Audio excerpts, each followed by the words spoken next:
They didn't know who they were messing with. What would you do if a group of HOA board members showed up at your front door with a legal notice saying they were seizing your property, your farmhouse, your land, the home your grandfather built with his bare hands? What if they handed you a certified letter telling you that you had 30 days to comply, or they'd begin foreclosure proceedings? Most people would panic. Most people would call a lawyer, beg for mercy, and maybe even pack their bags. But I didn't. Because what those HOA board members didn't know, what they couldn't have known, is that I hold the mortgage note on the very bank that finances every single home in their precious little neighborhood. Stay right there, because this story is about to get very satisfying. Smash that like button and subscribe to Ho Drama Neighbor. New revenge stories every week. It was a Tuesday morning in early spring. The kind of quiet golden morning where the roosters are just starting up and the dew is still sitting heavy on the fence posts, when my phone buzzes with a knock at the door. I wasn't expecting anyone. I live on a 14-acre farmstead that my family has owned for going on 3 generations. We're not HOA people. We never were HOA people. This land predates the entire subdivision that slowly crept up around us like kudzu over the last 15 years. But there he was, Arthur Vance, president of the Willow Creek Homeowners Association, standing at my gate in a pressed polo shirt, holding a manila envelope like he was personally delivering a subpoena from the hand of God himself.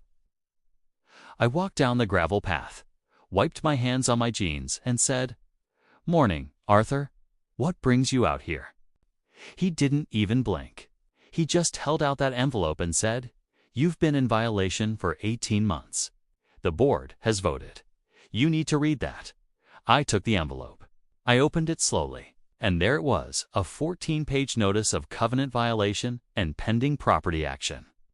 They claimed my property had been absorbed into the Willow Creek HOA boundary during a 2019 rezoning adjustment. They said my barn was an unapproved structure. They said my fence line was non-compliant. They said my livestock and my chickens were a nuisance to community standards. And at the bottom of page 13, in bold legal font, it read, "Failure to comply may result in HOA-initiated lien and foreclosure proceedings under Section 12 of the Willow Creek Covenant Agreement." They were trying to take my farm. I stood there in my driveway, reading that letter twice, while Arthur watched me with a smug little half-smile like he'd already won, like this was already over. I folded the letter back up, put it in my shirt pocket, looked Arthur straight in the eyes and said, "Thank you for this, Arthur. You'll be hearing from me." He drove off in his spotless SUV, and I walked back to my porch, sat down in my grandfather's old rocking chair, and started making some phone calls. Here's what Arthur and his board didn't bother to research. Here's the part of the story they skipped right over in their rush to flex their HOA muscles. My grandfather, Thomas Edward Sterling, didn't just build this farm. Back in 1987, he co-founded the Summit Heritage Lending Group, a small private mortgage bank that provided home loans to working families in our county, when the big banks wouldn't touch them. It wasn't glamorous work. It was community work. It was real work. And when my grandfather passed in 2014, he left his controlling interest in that lending group to me. Now, here's where it gets interesting.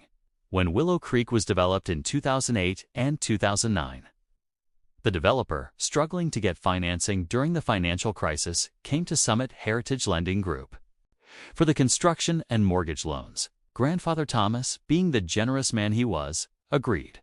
He structured a deal. Summit funded the initial build-out and held the master mortgage note on the development, infrastructure, and offered preferred lending to the first wave of homebuyers. Which means, and follow me here carefully, that as the majority shareholder of Summit Heritage Lending Group, I am the primary note holder on the financial instrument that underlies the entire Willow Creek development. Not every individual home, no, but the community infrastructure loan, the road, the clubhouse, the drainage system, the landscaping, The front entrance with the fancy brick sign that Arthur loves so much. All of it financed by Summit.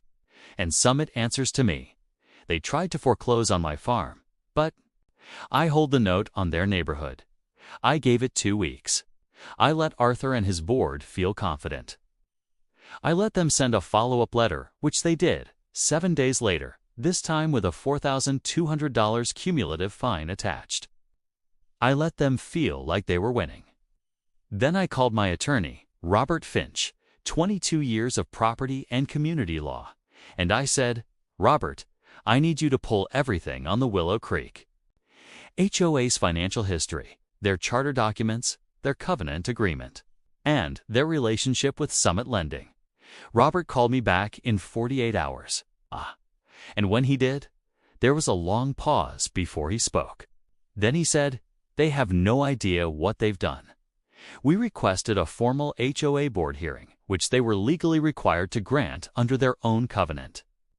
We showed up on a Thursday evening. The whole board was there. Arthur, his vice president, Eleanor Vance, the treasurer, Gordon Hayes, and 3 other board members I'd never met. They had their HOA attorney present. They looked prepared. They looked smug. Arthur opened the meeting by restating the violations and the fines. He laid out their case cleanly.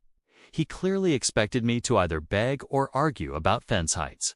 Instead, Robert stood up and placed a single document on the table.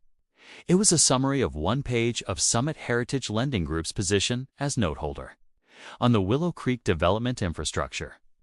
Then Robert said, very calmly, "My client has reviewed the HOA's actions with great interest.